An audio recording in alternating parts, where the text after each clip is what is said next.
What's going on, everybody? C4 here, and today it is time to start talking about some college football. And the reason why I'm doing this now is because it's roughly the mid-season point of the college football season, and I kind of want one of two things. One, I want a starting point to reference once college football season kind of peaks here on the channel. Last year we went really hard in the college football draft and just talking about prospects, stuff like that. I love doing it. I've done it for 4 years now, 4 or 5 years, but we've never really had our own starting point to be able to reference then. So this is kind of going to be my rankings and my list of how I've felt so far throughout the college football season. I've watched tons of college football. My Saturdays are just, I kind of feel like my mind's about to just go numb because I'm watching so much college football.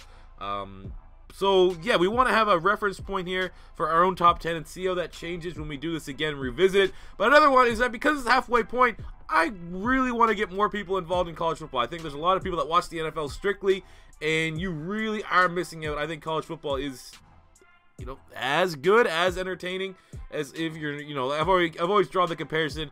Would I rather watch the Eagles play or college football? And I'd always take the Eagles, but would I rather watch, you know, a random game on Sunday, or look at a really good college football game? And I'd take the good college football game more often than not than the random NFL game. So by doing this list, if I can give you guys, you know, more incentive to watch college football, or maybe because I talk about a certain player and his team, you might be more inclined to go to your way to watch that game because your team in particular needs a running back. I'm doing the running backs first and foremost because my Philadelphia Eagles definitely need a running back in this year's draft, be it in the first round or because we don't have a second or third round pick, the fourth round. So these are some of the names. What we're going to be doing here, though, is we're going through the top 10 guys. I'm going to talk about just a little bit about them. I'm going to give pro comparisons for the guys that I think will go in the first round, then throw out some sleepers. As always, if you guys do enjoy this video, let me know if you want me to continue and start breaking down every other position. It's not, you know, these videos aren't too hard to produce, so I definitely could get that going. So without further ado, at number 10, we're going with Bo Scarborough, the running back from Alabama. Guy looks like he's on Lane Johnson supplements 100%. 6'2", 235 pounds. On the year, he has 296 yards and 4 touchdowns. And it's always tough to put up an impressive box score with Alabama because, you know, it's pretty much a committee backfield. And then to add to that, you have Jalen Hurts, who's one of the better mobile quarterbacks in football. He's the guy that gets from the quarterback spot like 100 rushing yards a game so far for Alabama. So it's going to be tough for a guy like Bo Scarborough to really, you know, get in that Heisman contention. Even though he does have a similar build to former Heisman Trophy winning Derrick Henry, it is a pretty good comparison. But the one thing I do believe with Bo Scarborough that's underrated, he's good. He has solid hands. You know, I remember like last year, everyone was kind of ripping on Leonard Fournette and his lack of catching ability, but we've seen in, you know, his early career with the Jags, he can catch the ball. He can stay out there for all 3 downs. You don't always have to rotate in, you know, a Chris Ivory or TJ Yeldon for the Jags. You can keep him out there. I think a guy like Bo Scarborough almost has 10 catches on the year. And they've been good. They've been solid catches. And I think he's a guy that could develop potentially into a 3-down back, and he's not a complete liability, a guy that you just have to thump on 1st and 2nd down and then get off the field. I currently feel he's going about in the 4th round. That's the grade that I'm going to slap on him just because I don't think he's going to test particularly well. And the league is kind of moving away from the big-time power backs. Even though I do think he has underrated hands, guys that can do it all, guys in that Lev Bell, the David Johnson molds, those are the players that teams want to take emphasis on and draft early, and then see, you know, later on you can get the guys that are just really solid between the tackle runners later on. That's what we saw with, you know, Mr. Kareem Hunt, who I had as one of my sleeper running backs last year. Yeah, Bo Scarborough definitely makes enough to crack the list. I think there's plenty of upside there as well. But, I mean, don't go out of your way to watch Alabama games. Disgusting. Number 9, we have Sony Michel from the University of Georgia. Another dude that I think has underrated catching ability. Hasn't caught the ball much this year. On the year, he has 256 yards and 3 touchdowns, kind of in a 2-headed backfield with Nick Chubb, who we'll talk about later. But the senior Sony Michel, in years past, in 2015 and 2016, he's the kind of guy that can get over 5 yards per carry, can run between the tackles, but he has about 25 touches through the passing game in both those seasons. He's a guy that has smooth catching, soft hands, is definitely more in the mold of what the league is transitioning to in these receiving backs. He's definitely not an all-out receiving back. I think very similar to Sony Michel. I do see a Kareem Hunt, who we were talking about last year. The kind of guy that's just a hard runner between the tackles that just keeps on churning, but also has soft hands, and you can keep out there on 3rd down. Even though, I mean, the Chiefs, for some reason, really want to have Chandrick West out on there on 3rd downs and not Kareem Hunt. I don't know why.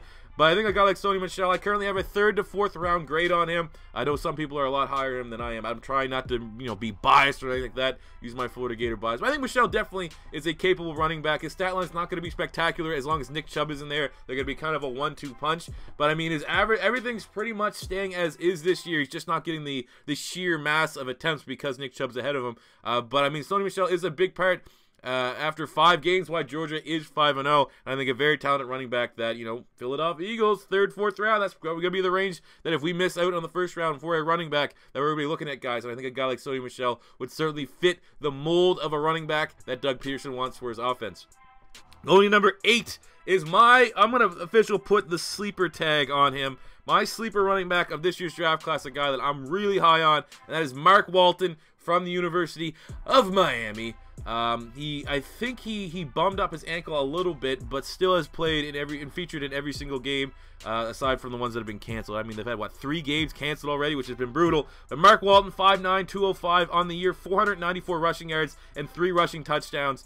Really, like, the way he runs and he plays looks like Lamar Miller when Lamar Miller was coming out of the U. I love Lamar Miller coming out of the U. I remember even my buddy, who's a Dolphins fan, we're watching our Canes game. We're like, man, Lamar Miller's going to be a beast. And then the Hurricanes, I can't remember what bowl game that was that year. But anyway, so long story short, Lamar Miller ended up going to the Miami Dolphins, and he played really well. Played good enough that they couldn't pay him. And then he went to the Texans, where he's been not really that good. But a guy like Mark Walton is definitely, decent enough in the mold of the guy that can stay out there for all 3 downs and catch the ball. I mean, he had 27 catches in 2016, 22 in 2015. Kind of similar stat lines, if you will, to Sony Michel, just a little bit more touchdowns because he was the lead back. So I definitely think Mark Walton is a guy, Eagle fans in particular. I don't want to make this video strictly as an Eagle fan, talking to Eagles fans, but I think for teams, pretty much every team nowadays, unless you're like the damn Titans, you want a guy that can not only be a consistent runner between the tackles, but can catch the ball in the backfield. I think Mark Walton is a perfect guy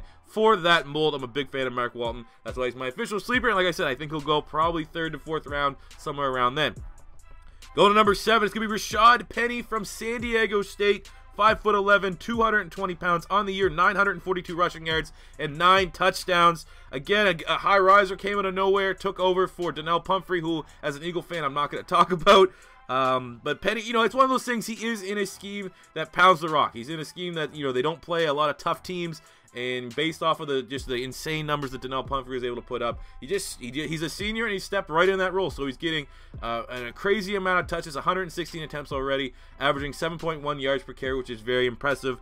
823 rushing yards, 7 rushing touchdowns. He also caught the ball 14 times.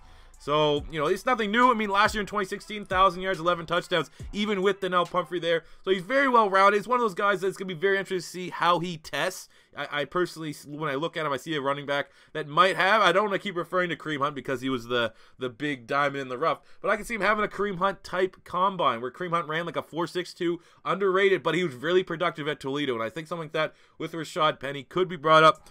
Personally, like I said, it's one of those, he was decent last year, now he's a lead back, looks like he's going to surpass what he did, but you have to bring up the level of competition and just the style of offense. He's like on the damn, like the equivalent of like the Tennessee Titans. The Aztecs just run the ball. That is their job, to run the ball. They have good offensive linemen.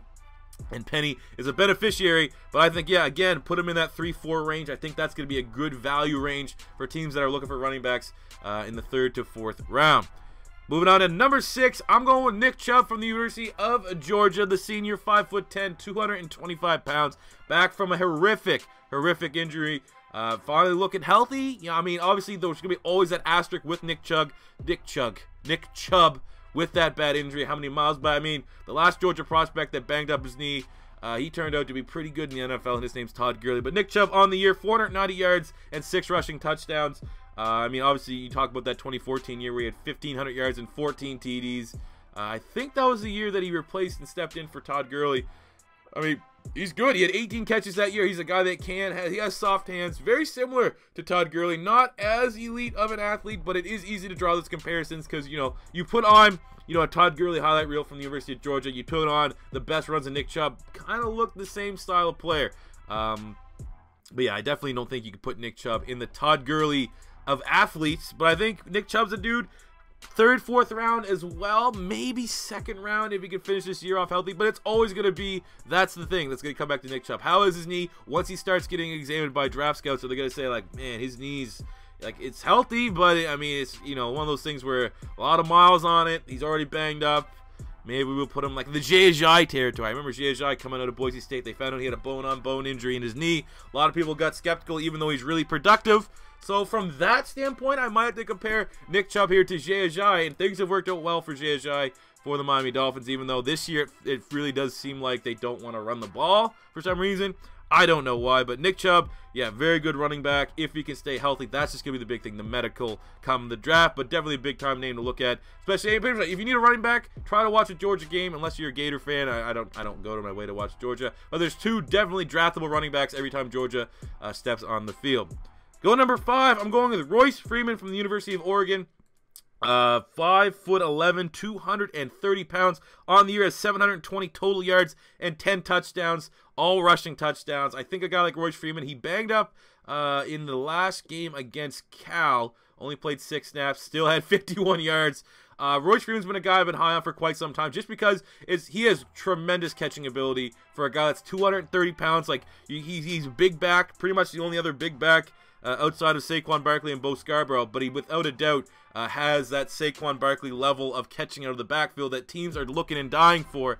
You know, I think a guy like Royce Freeman does look like Le'Veon Bell coming out of Michigan State. When Le'Veon Bell was coming out of Michigan State, he was a bigger back with decent catching ability. Obviously cut down, trimmed down once he got in Pittsburgh, and then turned into, like, he developed into an elite back once he hit the NFL. But as far as coming out of college, Royce Freeman does look like a Le'Veon Bell type. The only reason why I have him here in the second, third round, I think he will go in the second round, but actually in the third round, is he has struggled to stay healthy. Last year was not healthy. I think he only had 900 some yards last season, and this year he's already kind of banged up, limping a little bit. But his 2014 and 2015 outstanding seasons, outstanding campaigns for him, and when the Oregon Ducks were really high flying. I think Marcus Mariota was 2014, but Royce Freeman's a beast. Big fan of Royce Freeman. Definitely the mold of a player. And when you draw a comparison to a Le'Veon Bell, things look pretty damn good. So definitely keep watching Royce Freeman as long as he can stay healthy.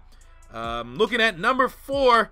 We're going with Bryce Love from Stanford, kind of coming out of nowhere. Absolutely, surprising the kind of year he's been able to put up, replacing Christian McCaffrey. And he looks like Christian McCaffrey. No other way to put it. The only thing that's going to hold against Bryce Love is his size, 5'10", 196 pounds. But on the year, he is almost 1,100 yards and 8 TDs. Definitely has himself in Heisman contention. Anytime Stanford plays, Bryce Love looking like a monster. For comparison, it's kind of tough. He's kind of filling in the role that Christian McCaffrey did, but from a size and athletic standpoint, really reminds me of LaMichael James when he was with Oregon.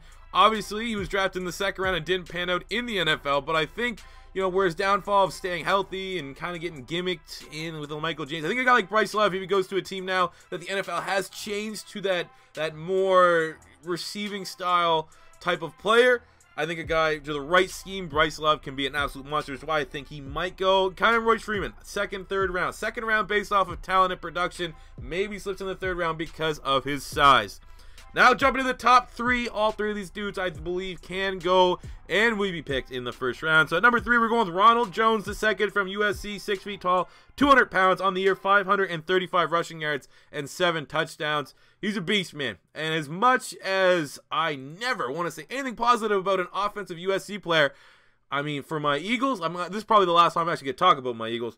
I think Ronald Jones would be a guy I definitely welcome onto the team, because myself, and obviously I'm going to take the lead from Daniel Jeremiah, who's a really solid scout, compares him to Jamal Charles. And Jamal Charles, that's an excellent comparison. Ronald Jones very well could run the fastest 40 time at the upcoming combine. He's an absolute burner with some catching ability. And I think when you look at Ronald Jones, anytime you compare anyone to Jamal Charles, and you look at Doug Peterson's scheme, Doug Peterson's offense, you want that. That's the back. That's a perennial back that's going to be compared to a back that can succeed in a Doug Peterson offense. So, for Ronald Jones, I'd welcome him to the Philadelphia Eagles. I think a guy like Ronald Jones, probably first, second round, that's where he's going to go, which is going to be, by the looks of things, looks like my Philadelphia Eagles are going to win the Super Bowl. So we're picking really late. But, I mean, he was productive last year at USC.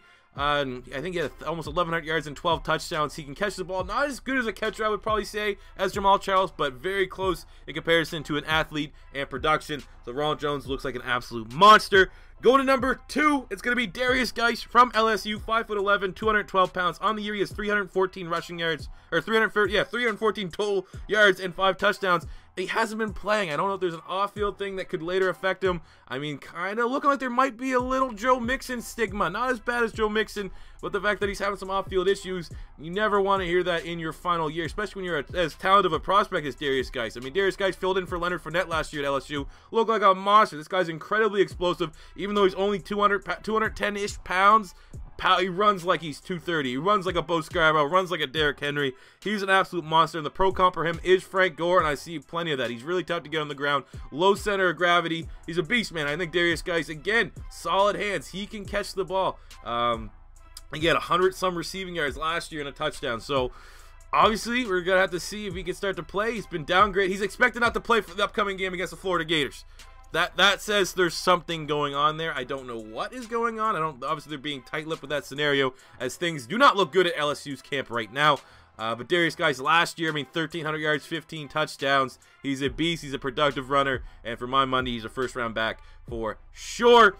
But the number 1 overall running back, you knew who it was going to be. It's Saquon Barkley from Penn State, 5'11", 230 pounds on the year, 960 yards and 6 touchdowns right now. He's a freaking animal. He's a monster. He's a one-on-one. He's a top 10 pick. There's no real comparison I can draw to him. I've been looking and, making my own notes, not on YouTube for all those years, but even for me, just as an Eagle fan, jotting down players I think the Eagles should get way back, back in the Adrian Peterson days. So I've seen guys like Adrian Peterson, Todd Gurley, Leonard Fournette, Ezekiel Elliott, and there's no one that really compares to Saquon Barkley, man. He is one of one. If I had to draw a comparison, it would be Ezekiel Elliott, but I think he's a faster and stronger Ezekiel Elliott. I think when you look at Ezekiel, you might give him the nod to like pass blocking. That's about it. So I think Saquon Barkley, top 10 pick all around. I know as much as there's so many Eagle fans that want us to get Saquon Barkley, we're not going to suck enough. I would be worried that now that the Giants are going to be so bad that they actually might have enough pick that they can get Saquon Barkley, even though they probably should draft a tackle or something like that.